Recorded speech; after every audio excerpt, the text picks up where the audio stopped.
thank you very much. Welcome to the special edition of the EFF podcast. Today, we're going to be dealing with the education discussion document. And we've got two very special guests. As you know, the EFF is going to its third National People's Assembly. I think too often people like to speak about the positions part of the conference. Yeah. But that's only like a very small percentage of what happens inside the very conference. small part. Like the general public doesn't know that we actually go into much deeper discussions about the policy direction of the party, redesign, what are some of the things that we must prevent in legislation, all of that. So we're diving into education, but we're going to have fun. We're not going to be too formal. Yes, please let's. So relax. Please let's. Thank you. Uptight. So maybe let's start with intros. I'll let you guys introduce yourselves. Starting with Fighter KK. Tell us, who are you? What is up? What's up with you? Thank you very much, President. My name is Fighter Koketso. I'm the regional secretary of the EFF in Johannesburg. I'm also a member of the provincial legislation, Gauteng. I'm an activist, a young person, I'm an artist, and I'm one of the members that pride themselves, in being a volunteer in the EFF. Yeah, I think I'll leave it there. Shout out. Now it's my turn. Yes. Yeah. Thank you so much, President, and hi to everybody at home. Kamala Naledi Nukukanya Chirwa Mbungose.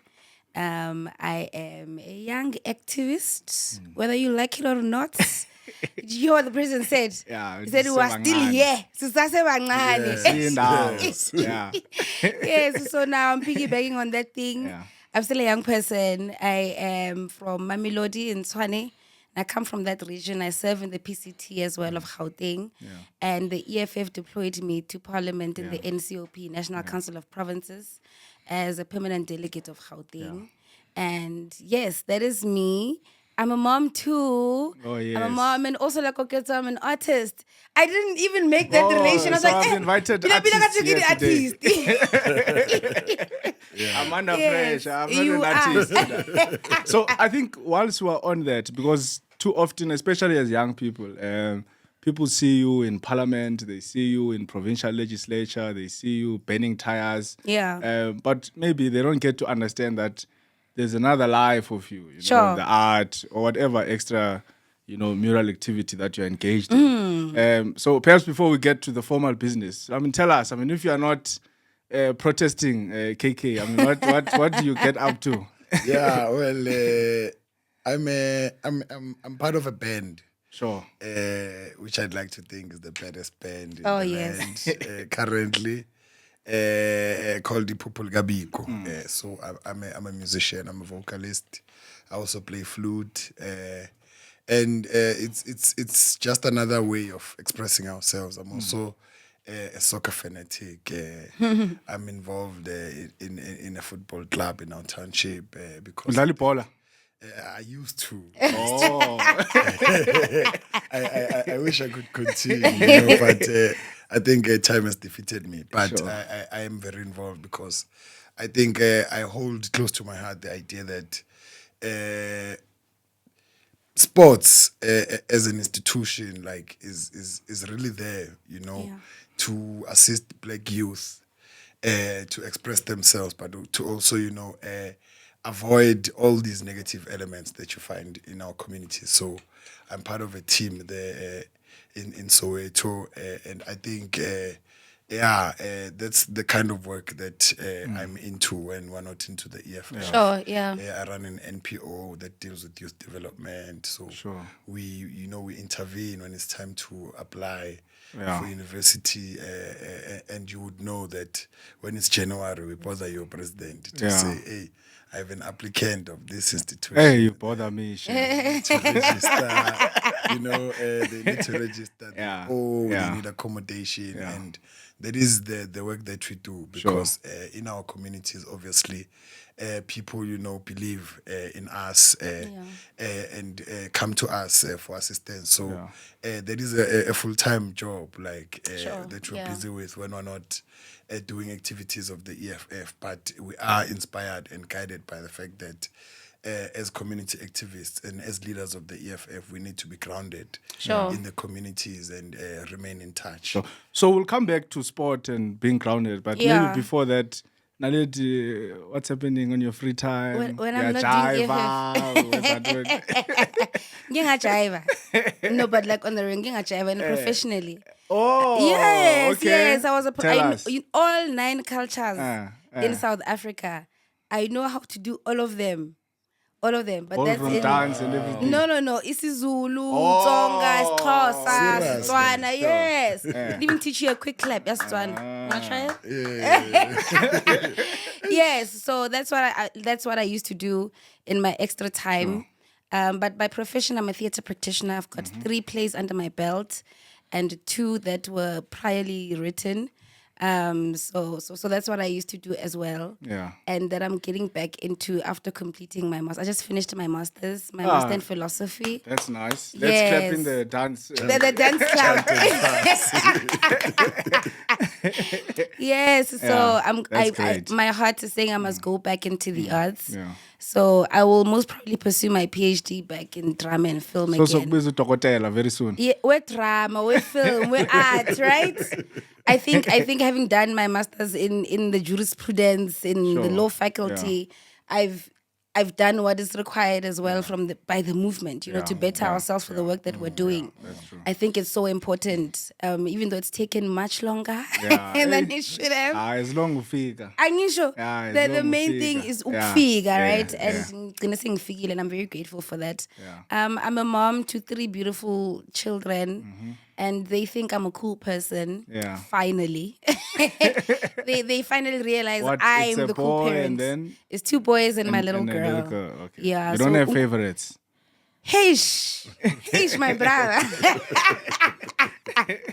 My husband and I actually spoke about the fact that who's our favorites. And to put it on because by 3, so it means we'll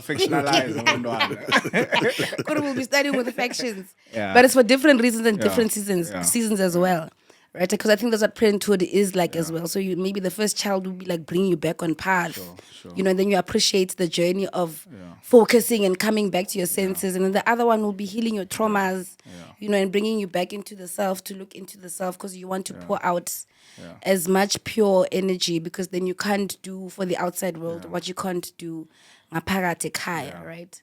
And ngumamfundisi, mongameli. Yes, ngumamfundisi. Serious. Ngifaka Like ikhololo. And give sermons. But really the ministry is the one that my husband is leading. Sure. But Nami, I'm in ministry as well. We have a church in a very small community in Krugersdorp that is basically left for ruins, right? Sure. And we're in the business of love. I think maybe that's why the EFF means so much to so many of us. We're in the business of love, let's love each other, let's love through each other, let's love with each other. That is what the EFF gives us. So that's what I do. And also, I'm a very update WhatsApp status. Update anginasikhathi Yoni hope yami. Then you know who are my favorite artists. I'm sure na yupo unokubona sometimes ne. I know yoni hope yami. Stage se maturity se WhatsApp asikaka ngifikele. Isase phakathi inside. Enjoy yourself. No, that's awesome. So our discussion document, of course, it's on education, and I think the drafters did very well. They've divided it, from early childhood development, basic education, higher education, and post-secondary education. Maybe I'll come to you, Naledi, because you've got little ones. Yes. And I think the government of the day doesn't do much for early childhood development. Absolutely. So perhaps you want to take us through, speak to the document, but also other insights that maybe to allude to the challenges that plague the education system. I think basic education and early childhood development is where we see the most rot, right? Because those are foundational stages of getting into education, especially early childhood development. We've got around 70% of children under the age of 5 who are not in school, who are not in daycares, abangafundiswa nje.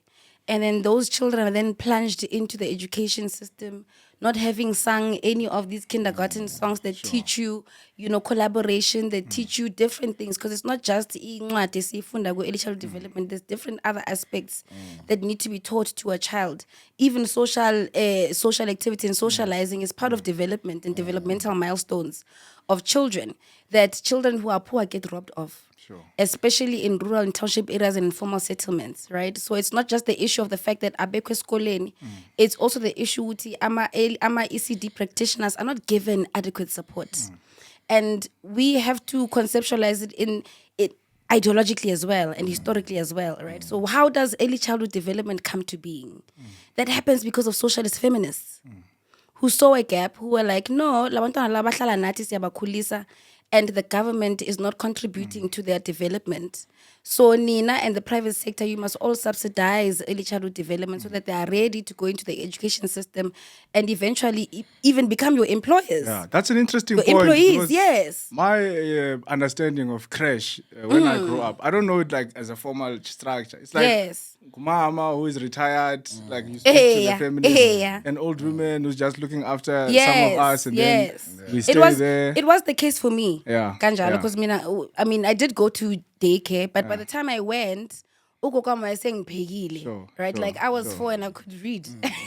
I was 4 and I could read. I saying grade this is the cat. Yeah, This is the dog, yeah, right? yeah. And that shows you the power of early childhood development. That intervention that my grandmother did in my early years pushed me for until I finished high school.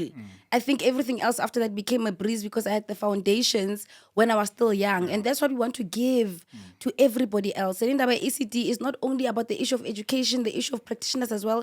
It's also an issue of poverty. Sure. Yeah, it's an issue of poverty because our kids are stunted chronically. A very large portion of them do not get the necessities that they're supposed to get in that age to be able to build and to reach their developmental milestones. And the discussion document also makes a reflection on this as well, to say, don't just take them to school. Give them what they need to be in school, right?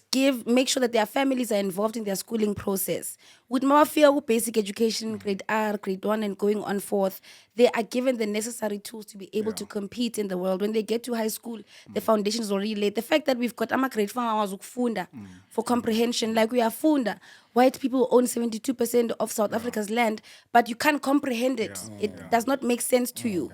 And once you get to grade 4, and that is still your reality, imagine most of your grade 7, 8, 9, 10, and that's supposed to get the stage where everything gets complicated now. Senisolve for our eggs. Awukakazi ukuthi usolve usho ukuthini. Awukakamcomprehend ukuthi usolve kahle kahle. What is to solve? There is no comprehension of the material that you're given at that foundational level. I like the point you make, and maybe KK, you'll come in on this one. To say, I think too often, because of the conditions at home, like abantu bayalamba, like we're poor, we tend to want to outsource a lot of those things that our families should be doing. Sure. Or other communities to be doing to schools, like basic education. That's why sifuna ukudla like how much of an impact do you think the general material conditions of our people have even on the education of the black child? So I think the discussion document of this assembly were particularly excellent in contextualizing the socio-economic background and the historical also understanding of how education has come to manifest in South Africa. And I think it's important because it looks at the impact of colonialism and apartheid and how it has played itself. Firstly, how colonialism and apartheid used the education system to sort of instill the idea that black people are inferior.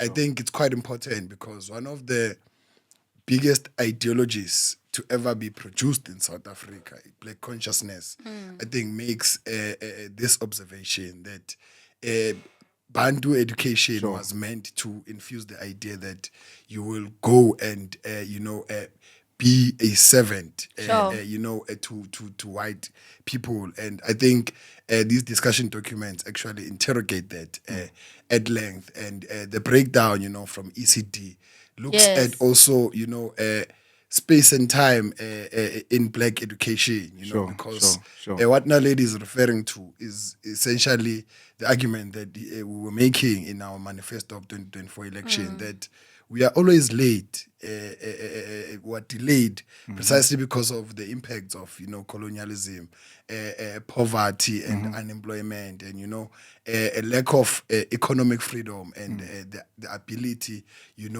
to be accessible. And I think this is the argument that even Fees Must Fall makes, that we are late. The students that finish matric in the public education system are not prepared for post-matric schooling. Yeah. Sure. The children that go to grade 1 are not prepared, from grade R. And this discussion is a discussion that I think the EFF needs to look at closer, because I think we've done well in inspiring and winning the hearts of young people. Yeah. And it shows in the elections. If you study the election results of Gauteng, wherever there's a voting station and there's an institution of higher learning, we have won those VDs, and it shows that young people are receiving the ideas of the EFF. And the question of literacy, the question of being able to read, the question of I think this discussion document even speaks about the collapse of the infrastructure, Yes. in our schools, but it also juxtaposes it with the increasing budget, but the not improving standard and condition of education. And I think it's quite an important conversation that will empower us, because one of the limitations, it's not that black people are backward, it's that they are subjected to poor education system. Yeah. Yes. And once you start to say to them, let's decolonize, you must be patient with them, precisely because this is designed, for them, to not access education. There's a lack of skills, but equally, it's difficult to enter, certain industries. I saw the discussion document also speaks about the failure rate, in these industries. And it makes us look deeper into the question that Fees Must Fall was asking, to say who controls the curriculum. Yeah. No, we'll get to Fees Must Fall, decolonization. I want us to talk about that a lot. I just want, maybe you come in a little bit, Naledi. I like that both of you are engaged in arts and sports. Yeah. So we know that in your white schools or previously or Model model C school. schools, sports and arts is a very important Yes, top aspect notch. of the education. Like, it's part of the curriculum. Like, if you don't pass athletics or whatever or what, you're not gonna progress. And we don't see that in our schools. I mean, how much of an impact do you think that aspect can have, even in basic education, for example? It does, because remember, masikhuluma ngama-developmental milestones abantwana, sikhuluma the overall development of the child, right? We did oversight visits not so long ago, Saya Emnyezane and numerous other schools, where we saw that particularly in black schools or black-dominated schools in the townships, ukuthi abana ama-sports grounds, abana ama-sports facilities, right? That means our children don't play. And play is a very big part of early development in the education system. That's why kuculwa, that's why kushaya izandla, that's why kudlala bo ringa roses, a bucket full of roses. Our children don't have access to that. And not only does that thwart their psychological development, it thwarts their physical development as well. That's why in the rugby and transformation becomes a pressing issue, because now you're talking about nutrition and you're talking about poverty, because how are we supposed to bulk up? And they're big. Hey, we can't compete. The condition has just met it against us, right? And then you go to a Lyra school. Now I went to a Lyra school. Right? I went to, even though my mother didn't pay the school fees. I went to, shout out. But obviously, because Besim Nyama in the English class, they separate them like that. They put you in the Afrikaans class and the English class. They shame you. They come with the school fees statements. They were Naledi Chirwa, 4,000 range. And guess 4,000 from grade 1 to grade 4. Because right? But we had sports. Sure. We had long jump. We had rugby. We had shot put. I had shot put. I did shot put. Oh, now in Lair School. Hey, I want. So I when want we train our arms. Yes, You have to be in big, primary fella, for school we short had sports. long jump, we had high jump, we had netball, we had soccer, we had cricket, we had tennis. Yeah. A very large variety of sporting codes that you will never see in the Sure. township area. Sure. And then Manyagu High School, bese ngaye lokishini, ngangena Mamelodi Secondary. There was no sports at all. Yeah. There was no sports at all. Makuthiwa kudlalwa ibhola, kuthiwa kudlala on the concrete, and that's because the boys decided to do something around it and play right there. In fact, George Libes is from my school. He's a product of Mamelodi Secondary on that sports field of concrete. With no grass. That's where he was trained, right? yeah. And then you could see the potential that those schools are able to produce if they're given the necessary resources that they're not currently getting. Yeah. And then, President, another thing that we must also look into, Hindaba Yama special needs. Because that's also another industry that is absolutely neglected. The discussion document also brings us to light on that particular document. Another oversight that we did was at Duzenendlela Duzenendlela LSEN, ngase Orange Farm. The school is a school for children with special needs, physical special needs at most. And then abanama rails, walking rails, abanawo. And then indawo yokuhamba is just mud, it's sand. So imvula mayineta, the children can come to school. Sure. This is in South Africa today. That a person with a disability, a child with a disability, can't go to school when it's raining. Yeah, that's the lived reality of children in South Africa today. Not in the Eastern Cape, no. In Gauteng, in Orange Farm, right? And then masi pakamisa kakhulu ngendaba yama special needs in the discussion document was speaking to the fact that there aren't enough facilities to begin with. I remember there was a child whose case we were dealing with the Minister of Social Development in the 6th administration, Sihle. He was also disabled, paralyzed from neck down. Ingane yashone ekhaya, he burnt down in a shack during schooling hours because there was no school in the community. And this is a case that the minister of the time had. We had raised this grievance with the minister to say, please take the child to school. And 6 months later, a child dies in a shack because of a fire during schooling hours. That is the reality. It might look like it's not the reality because obviously we're not fed that kind of media narrative. But it is the reality that our people face on the ground. Children with special needs don't have support. And I've got a child with special needs, right?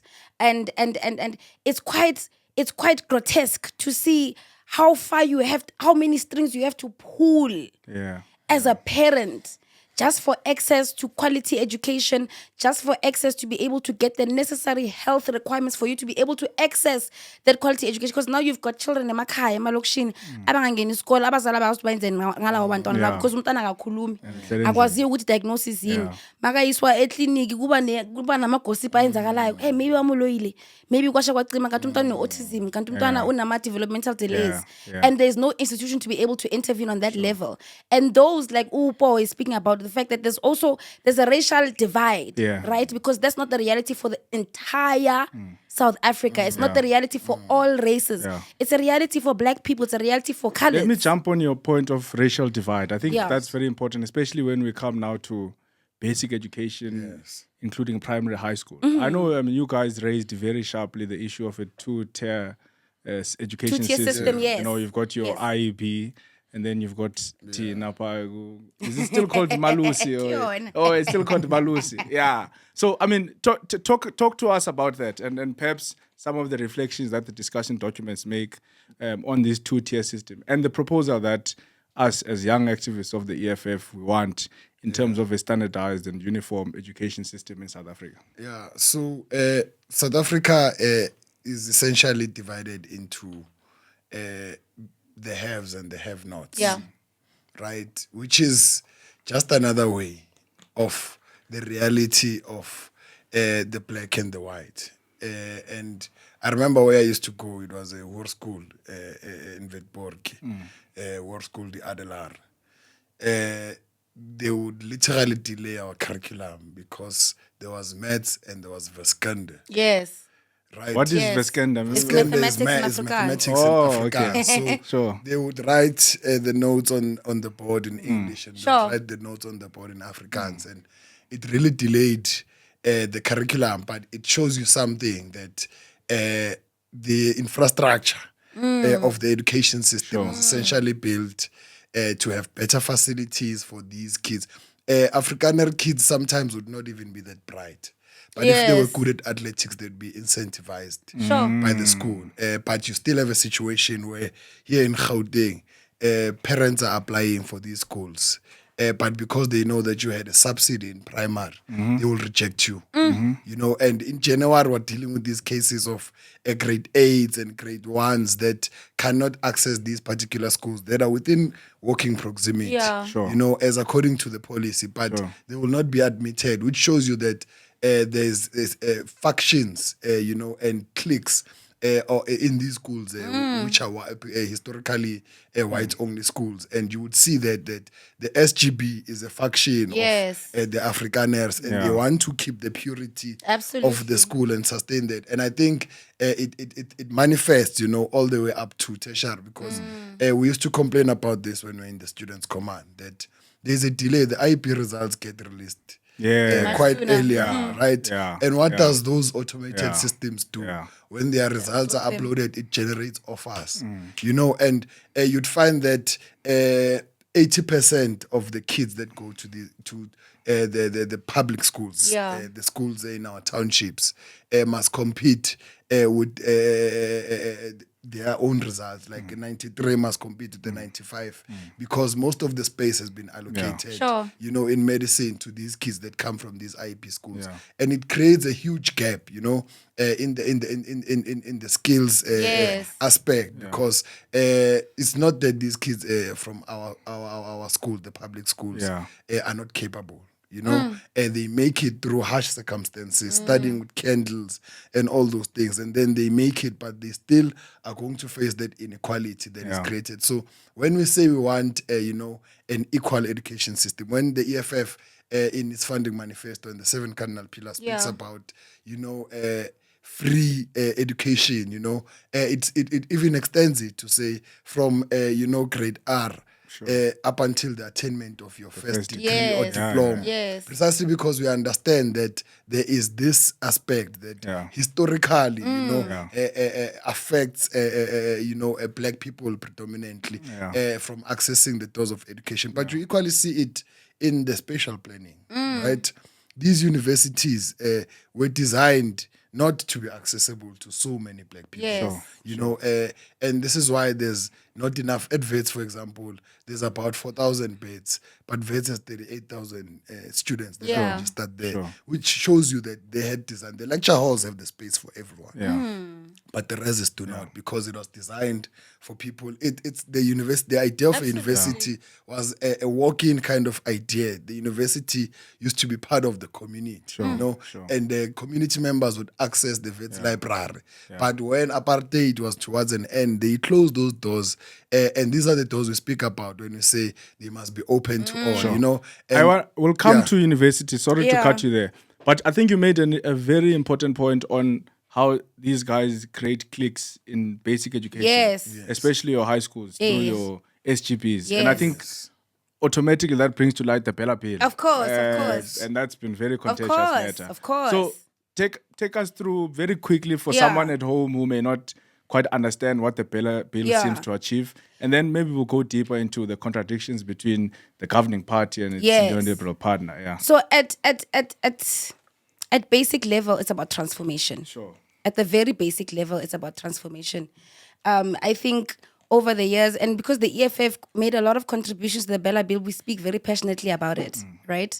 If you look, especially in Gauteng, there was this system that was very wrong that got introduced. Honorable Leuti, because that reinforced the very same divide we're speaking about. Because it means Koketso would not have been to Aderlarda. Veskenda. Because high school because and those requirements have to be broken down because they reinforce the apartheid spatial planning that we're speaking about and the racial divide, because the suburban schools are for those who stay in the suburbs, are for those who are Afrikaners. And it's not just the issue of geographics that separates our kids as well. It's also the issue of languages. Right? kuthiwa isikole is an African school.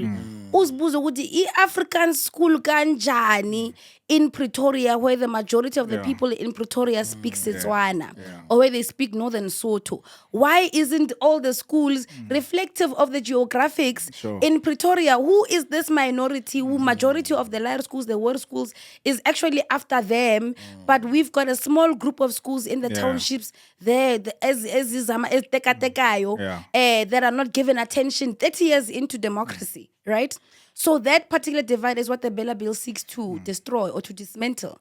To say, no, there shouldn't be a language that preserves a minority, that preserves a cultural superiority over those of the majority of the people that stay in that particular place. And those are the things that Abo John Steenhuisen were fighting against. They were fighting against the issue of SGPs. Upo talks about that as well. Because that's how they maintain the cliques. That's how they maintain the divide and rejecting people from coming into these schools through the SGPs, who are able to say, let's see the application list. No, let's maintain Afrikaans. You can't get rid of Afrikaans because 80% of the applicants are Sotho speakers or they don't do Afrikaans. Reject all the 80 and keep the 20 because they don't adhere to the requirements of the school, right? So the Bella Bill is saying, no, we're taking away the power from the SGPs and bringing it into government. And that is important because we have to hold government accountable for its schools, right?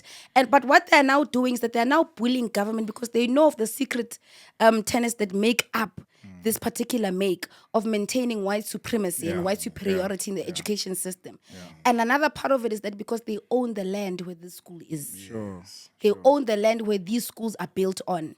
Same, even in regards to these poor schools like Otuze Nendlela, the government actually leases the land where the schools are. We don't even own the land where our children go to school.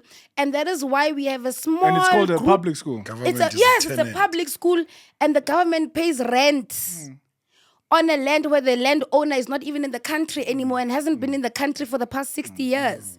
But the government pays rent to that particular person because our children go to this particular school. Those things need to be dismantled, and not just in the interest of dealing with the transformative era just on surface level. They must go down and trickle down even to the land issue, because that's what the Bella Bill is bringing to light. Pretoria dressed in apartheid colors. They are speaking precisely to that. They are saying that on father's land. I like the the schools point you're talking about as on father's land. the orange t-shirts. I like the point about the march that happened in Pretoria. Maybe you'll quickly come in on this one, KK. In particular, how sustainable do you think this marriage between the ANC and the DA is going to be when we can see the clear divide in terms of policy direction of South Africa? Bella being a very central point. I mean, the ANC is claiming that it supports the Bella Bill. The DA is on the other side saying it doesn't support the Bella Bill. So we can almost see at a policy level a divide between the left and the right, or rather the progressives and the regressives. I mean, if you could speak to that. Yeah, so I think the marriage of convenience between the DA and the ANC is actually reflective of a much broader issue. And I think the EFF has done exceptionally well into bringing these issues to the forefront of the public discourse. And the divide between the DA and the ANC is actually an ideological divide.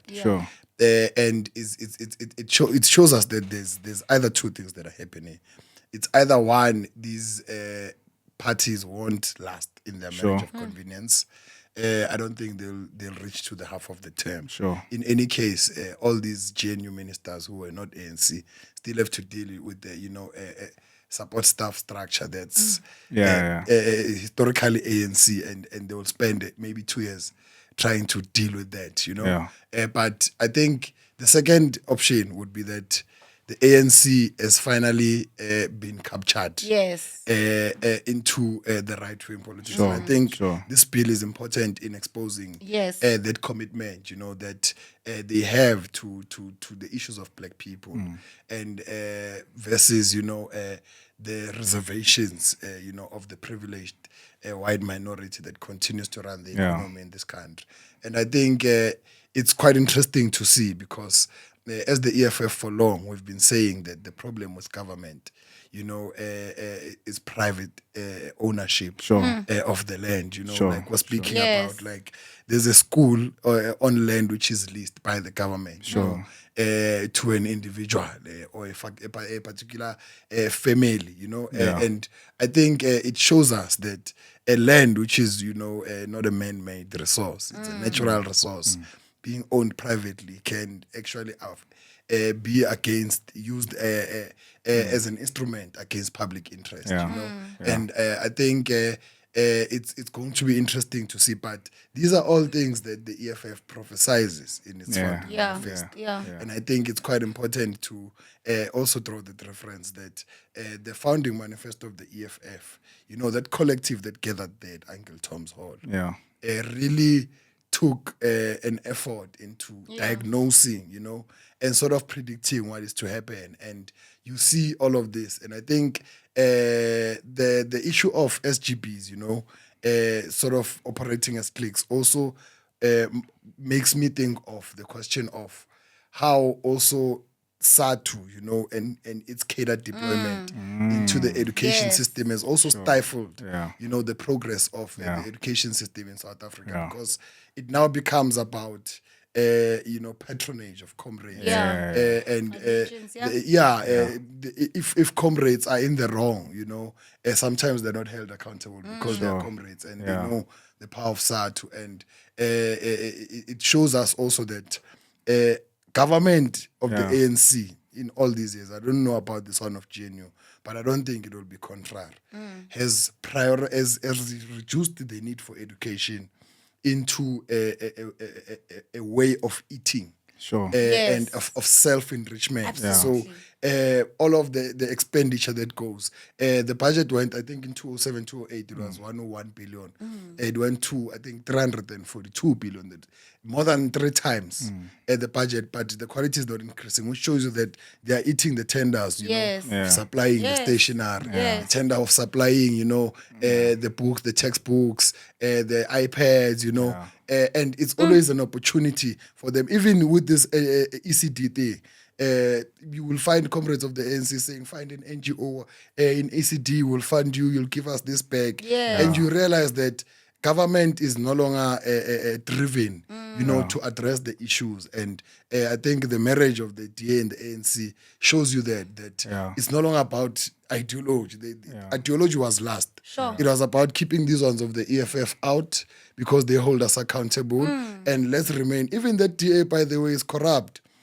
In some kind of way, and you've seen that they would employ an auditing company, to check the lifestyle of certain, members of the executive.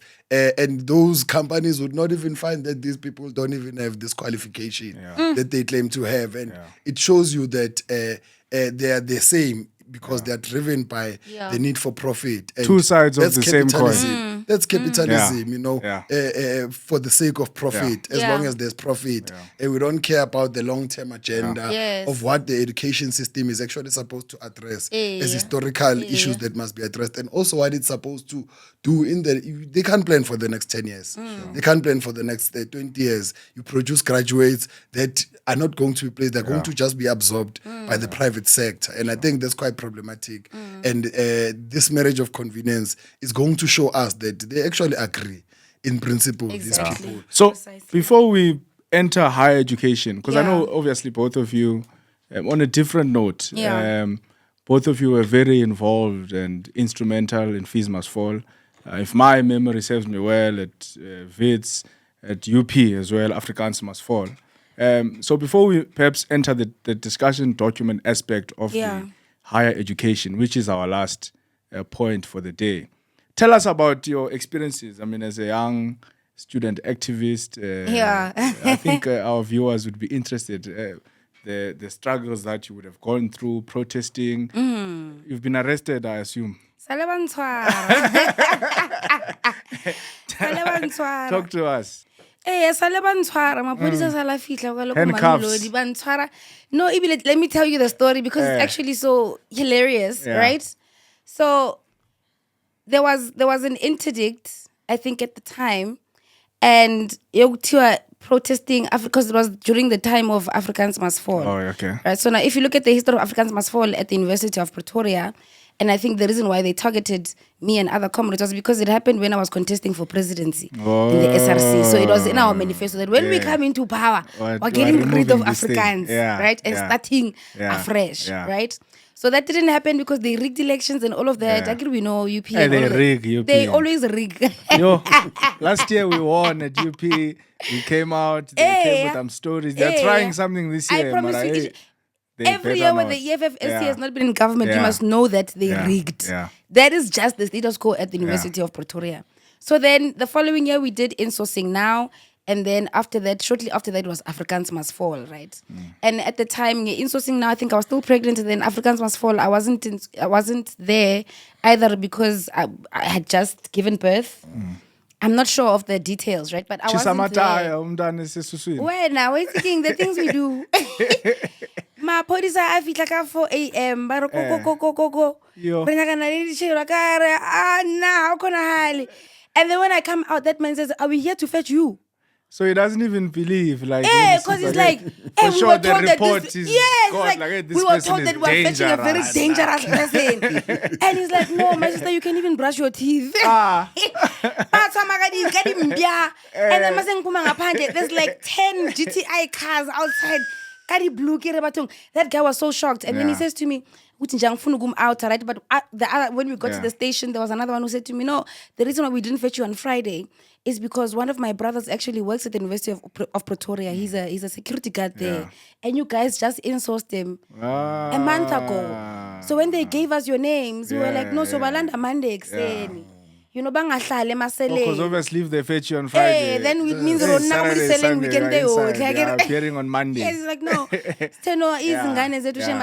Monday, so they can come inside and go straight to court. Right? But then there were some of our comrades who spent much longer periods of time in jail. Urasi was one of them. Amla was one of them.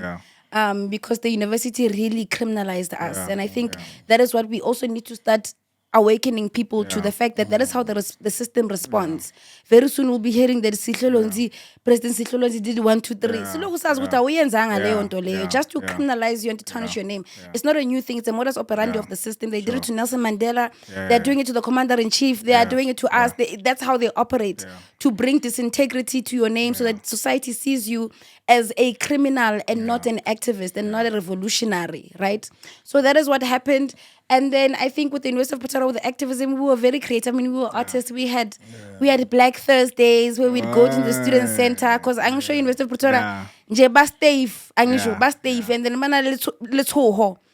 when they would see red t-shirts, they would just send SMSs that school is suspended for the rest of the day. In the early days, they wouldn't want to see 5 of us gathered together.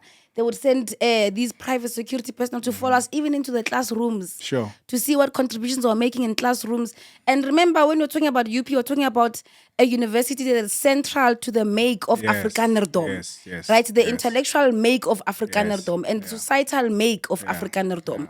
It is UP that conceptualizes ideologies like the Volksmoederdom, Volksmoeder phenomenon, where women are put into the social sciences and then men into the sciences like with chemistries and all of that, right? That is the baby of the University of Pretoria. It took white patriarchy and made it into an ideology that can be absorbed by society that still links us to this day. You go to the clinic, who are the nurses? Abo mama, who are the teachers? Abo mama, who are the social workers? Abo mama, and then you go into the police stations. Abo bana mapoisa, ama daughter, abo bana ma doctor, ama daughter. You see, that's the baby of the University of Pretoria in the make of society. So that's where we come from. And then in that era, University of Pretoria had a policy that says they only accept 40% of black people. Sure. That's where we come from. In the residences in the university. And my city, 40% of black people, we count Indians, we count coloreds, we count international students. I'm sure Nama China they are there. Everybody who's not white was added in that 40%. And then Bonapatana is 60%. Sure. And it was reflected everywhere, even with the leadership structures in residences. That's how, what you're speaking to about maintaining cliques is actually it runs so deep, because you look at the surnames of the people that are leading these residences, you see, but it's the same surnames that keep recurring. Yeah, It keeps being Van it keeps being the same people that lead even the res culture and implement it, because now we meet, we do socials and all of that. What do? You do soki. You do everything that is Afrikaans culture, right? Yeah. So that is the space that the University of, and I think with many other Afrikaner-dominated universities like Stellenbosch, we share a lot of similarities in how we interact with higher education. So UP does not give you a chance but to resist. Yeah. You just have to find your tribe. And luckily for us at the time, it was not long after the EFF was formed. Yes, And yes. it just automated to us just coming together and fighting the system. And some of the things we won, and some we are still fighting, but we are still very much committed. I think the babies are doing a very beautiful work. They are fighting. Ako UP. They've grown. I mean, President. they are fighting. KK, you were at Wits. Yes. And I mean, I imagine the experiences wouldn't be too different to UP. But tell us about your experience as a student, activist, and leader during the times of Fees Must Fall, before we get to the discussion document on higher education. Yeah, it's actually quite an interesting journey. I'm recruited into the EFF through a mechanism that comrades that were leading at the time had sort of come up with. They created a platform called Black Dot Symposia. Okay. And they would have these interesting topics every Friday, where black students would mostly gather of all different parties.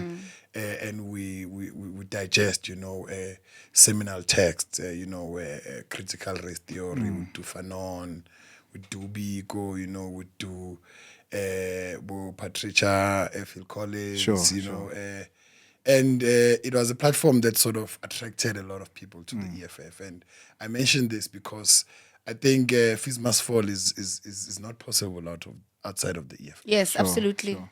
And when you study history, like when you study, political science and sociology, you'll understand that it's not a coincidence that the EFF forms the Students' Command in 2015. Yes. And in the following year, there's a uprising, and the two most important turning points in the history of South Africa were led by students, were led by student movements. That were inspired by the ideology of black consciousness. And I think even the year before the EFF Students' Command is formed, you have branches that are in the universities that are already doing the work. Like outsourcing must fall started before, the EFF Students' Command. And I think I remember in 2014 when Vuyani was contesting to be SRC president, he makes a very important speech, and he says, I think it's important to locate ourselves because we're in Africa, but our surroundings do not reflect that, He was referring to the fact that at Wits, there's buildings that are named after Oppenheimer, for instance, you have all these Afrikaner names, FNP building, Anglo, and it spoke to how these big, multinational companies and these big dominant companies in the industries, like, for example, in accounting, in the CLM faculty, in accounting, you have KPMG, and all these big firms funding, FNP funded Wits, and they got a building named, and it's not all they got. They get to influence what accounting students must focus on. The top 5 law firms get to influence what the legal students must be focusing on, and what the curriculum must speak to. Even in engineering, the same happens, And we found that problematic. And I think the formation of the Students' Command creates that moment. Yes. Where there's these students that are now speaking these politics and problematizing the space, because what Naledi is speaking about, the res culture in these universities, and the general experience sort of alienates the black child. And coming from Soweto, I made it to a war school, performance, but manje sengisevets, and I must now navigate the space, and you encounter, all these different there's technology, that you must engage with, and you must. Then there's language, you know. Hey. And I think it's important because I remember in my first year I was doing African literature. They taught us critical reading. And you realize that actually I didn't understand the meaning of contrast. Sure. I didn't understand the meaning of compare. You Yes. know? And these are basic things that Yeah, if we knew how to read, we would have been prepared for, you know. But fees must fall is important because, one, we make the argument that these people that are here are not mere workers. We don't see them as workers. Yes. We see them as our parents, you know. These are our mothers and our fathers. And they're not allowed to eat where they clean. Like they have a dodgy corner somewhere. Where they must eat. Yeah, like as if they're not a part of the brilliance of this institution, you know, and they contribute to it. And we found that problematic. And I think it was an important thing because our coupling that with the argument that fees must fall showed that there's a humanness to what these kids are doing. Yes. You know? There's a moral conviction, you know, to this cause. And they don't just want, school fees to go down or not to increase. We're actually saying the curriculum in itself is violent. It's I think Dr. Lonzi Lushaba calls it epistemic violence. Yes. You know, that the teaching experience sort of alienates you, you know, and that ability, you know, and kunama lecture hall agcwalayo but wakhuluma umlungu ukuthi kudingeka i-aircon. The whole course of 350 students doing politics 1 will have to be found another venue that's suitable. And you're not used to expressing yourself, but you can see that this person is confident in themselves. And that's the first thing black people have to do when they get to these universities, is to first get comfortable in being confident and expressing themselves. And it's very important, that thing, for ideas, you know. And also the idea that the residences, they chase these students when it's the mid-year break, you know, and they rent these accommodations to, you know, other schools. They come have cricket tournaments and vets, and that was problematic because there is the care for research, you know, and their priority is profit. So they would rather have you not researching and not developing your ideas and being comfortable in ideas, because that's what I think postgraduate studies are about, you know, developing ideas and making a contribution, you know, towards knowledge production. And I think there was a very important argument that fees must follow as making. So sorry to not to cut you there. So there's a very important argument that fees must fall makes, and I think it comes out in what KK is saying. That look, there shouldn't be any relationship between education and money. Like education, it's not a commercial thing. It's not a bottle that must be sold. It's not like some or anything of the sort. And fees must fall makes that argument. The EFF makes that argument in its discussion document, in its founding manifesto, in its 7 non-negotiable pillars. Yes. Maybe let's come to our discussion document for a moment and speak to this idea that the EFF is advocating for free quality education in South Africa. From ECD until your first, you know, degree, decolonized, until your first degree or diploma. Or what is this argument that the EFF is making, that we demand free education in South Africa? And from early childhood development right up to post-secondary education. Absolutely. So the EFF makes the diagnosis. I think we spoke about it at length earlier on, but just in summary, to the fact that there is a divide that was created by colonial conquest.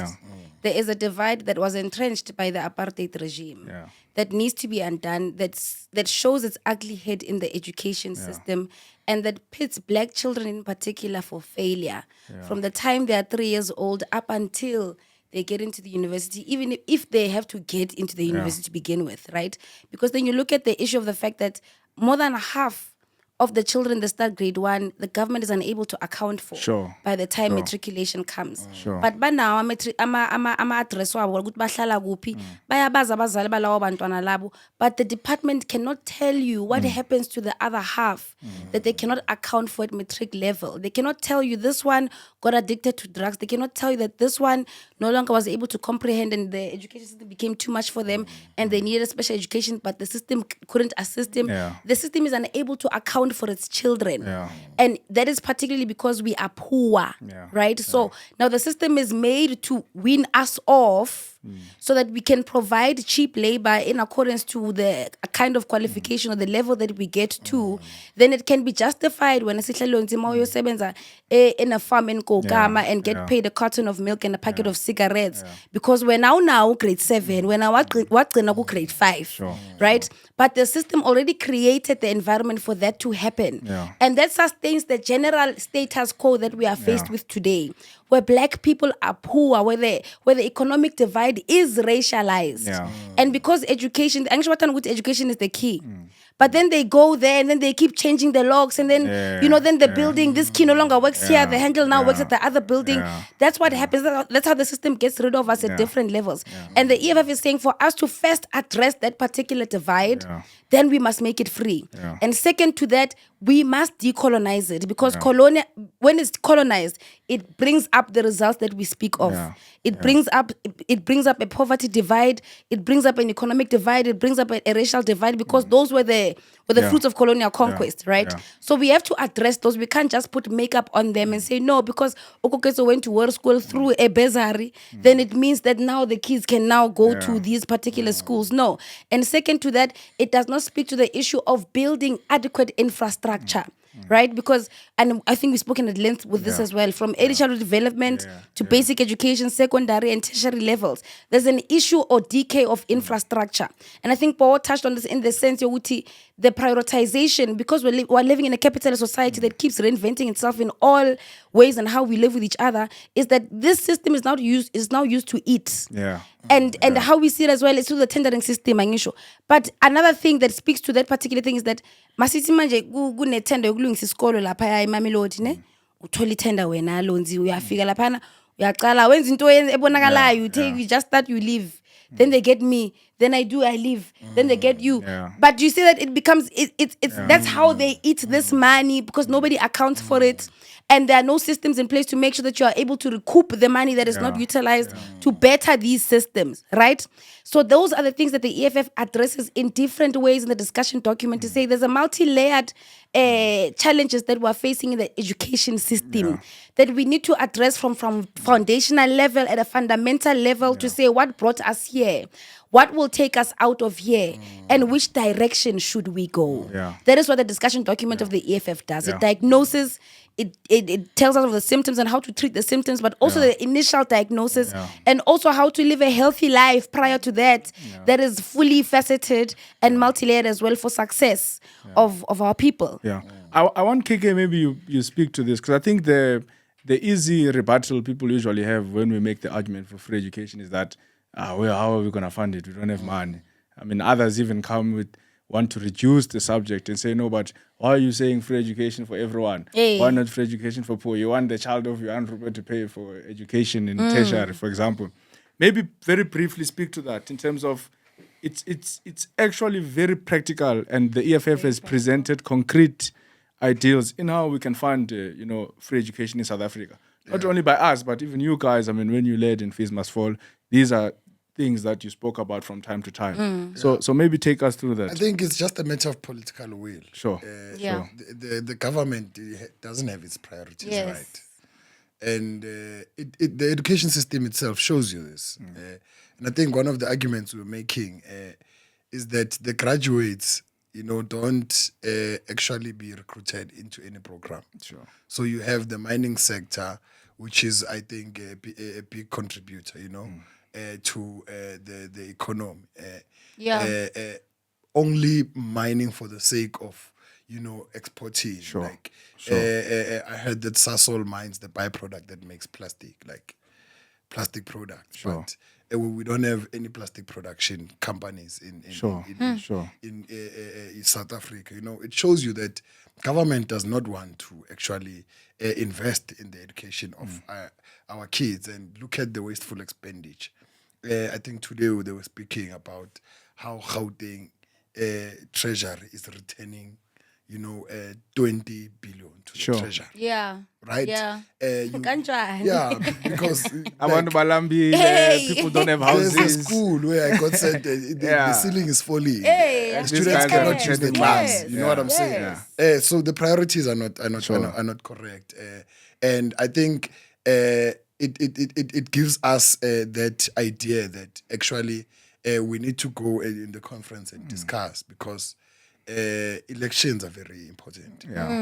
Because it's government who takes all the decisions, you know, and we have all these brilliant ideas, and we need to bring them to being, because we cannot do it outside of government, and it's the priorities, state capacity. You know, Yes. I think the EFF did very well, and maybe the economic freedom generation in capturing, because they speak to each other, those cardinal pillars. The land is where the school must be built, Sure, must sure. be owned by the government, but equally we must not outsource, because must- that's where the corruption Yeah. is. We must have state capacity, you know, Yes. but state capacity to what end? We must have an education system, you know, and healthcare system that actually is accessible to all, but it can also be purpose driven. We can have a plan, like what are the legal problems? Like the legal practitioners we can have a study that says this is what the graduates must be focusing on. Sure. And the curriculum can actually speak to that and train people for that. Exactly. Like the EFF is saying legal practitioners, policemen, safety, peace officers must be trained in dealing with GBV issues, for instance. You know what I'm saying? These all speak to one another, and we speak about, you know, industrializing, and that's what needs to happen, because we're in Tabazimbi right now, you know, and every time I go to Tabazimbi at that by-election, I realize that there's a lot of platinum mines here. Even today, I think EFF was marching to Northern Platinum. You know, and what does platinum do? You know, it creates, you know, some parts that are used for phones. We're Googling it the other day. Some parts that are used for cars, you know. Why is South Africa not producing a car? The CIC was even saying that we used to South Africa used to produce fighter jets, you know. But they've collapsed all those companies. You can produce like a Etios, South African Etios. You can't tell me there's Bajaj now doing when you go to these science expos, you know, that happen, you realize that South African kids actually have the potential to innovate, you know, to produce, and they are being stifled by their own government. Their government does not believe in them. In Cuba, you know, where the education system has been sort of built in a proper way, you don't have the literacy that you have, and it speaks to what we were speaking about earlier, that the government has not escaped the infrastructure, the social architecture of apartheid, because we are vele basifuna vele singafundanga. Absolutely. Because masingafundanga sohamba sosebenza Pick n Pay for 3,000 bese by the third day uqeda ukukhola sokoloda umashonisa futhi. They want us to be consumers. That's why they won't build industry. We must produce, and I think the EFF has the brilliant ideas that are ready for that. We just need to get people to vote for us, and we must be patient in simplifying our ideas and making them understand. Look, there's a lot to talk about. There's I mean, a lot. this There's an discussion absolute lot. document is a lot. it It's not really an hour or so. Can't take us that much. But I think we've touched on very important and key aspects. And I think as parting words before we close, I like that you spoke to elections. And I like that you also mentioned that, look, in the voting districts that are near institutions of higher learning, we began to see a much more greater involvement of students. But part of the discussion document of the EFF, although it's organizational redesign, is to say that, look, the EFF has done a very good job through its student movement to galvanize students towards the EFF. But we've got these young people now, abasekasi, abaselokishini, in the rurals, who are not necessarily as engaged as the students. This small constituency of students. So, I mean, just give me your thoughts, both of you, very quickly and briefly as you conclude, on some of the proposals that you think the EFF presents. What do you think? How can we reorganize ourselves? Is there a need to reorganize? And how really can we reach out to ensure that we've got a much larger pool of young people now, from high school to NE, ET youth who are not in education, not in training, and get them to be involved so that the EFF can enter government and we're able to implement these very progressive policies. Firstly, we need to go into those high schools, because that COSAS is uncontested, and we know that the person who's in grade 8 right now will be eligible to vote in 5 years' time. So our people are there. And the high school system exits about 1 million, almost 1 million every year. And those are untapped minds that are just surrounded by one side of the pool or one side of the how can I phrase it? It's just one group that has access to these people. And I think over and above that, we need to start establishing the acceptance that is the establishment against us. Sure. Right? Sure. And see how it reflects in the daily runnings of the country as well. The EFF comes and says, here's a Section 25 bill. Yeah. Let's expropriate land without compensation for equal redistribution and use. And then the establishment comes, uses our language and says, here's the expropriation bill. But then that bill says we must privatize. There must be private ownership, right? The EFF says there must be one health system and we must all have the equal access to healthcare and quality healthcare. The establishment comes and says, here's the NHI. But what it does, it entrenches the two-tier system and then makes government to carry the cost of the private sector by bringing people so that the private sector can even profit from that system. And then we've got a policing decay happening in the country. But that doesn't bring us to look at the fact that it's the private sector that has all to win from all the losses of the state. The state keeps getting poorer and poorer, decapacitated, and the private sector keeps coming in to fill in the gaps. Now we've got private securities, we've got private schooling, we've got private healthcare. The private sector keeps winning over the state, and the state has the responsibility of catering the needs of our people. So it means that we're being held at ransom by the establishment, and we need to start responding for it and from it, especially as young people. We're in a very big fight, and we no longer have the room or the liberty to choose political parties like we're choosing a soccer team. That time has passed. We are now fighting for our lives. We're fighting for the lives of our children, and the Economic Freedom Fighters makes a proper case from inception. There was never a time where the EFF was confused. There was never a time where the EFF was unable to diagnose the situation. There was never a time where the EFF was going through a moment of finding itself. The EFF was found on the premise of delivering our people, and we still make that particular case. KK? Yeah, I think the Students' Command, in my view, should remain. Sure. Yes. Because I don't think it can pose any kind of threat to the East Command. Sure. And cause unnecessary contestation. I don't think so. There's how many universities in the country? 26. 26. You can't juxtapose that to the 4,900 plus wards, that are in South Africa. And this is by the design of how society is organized.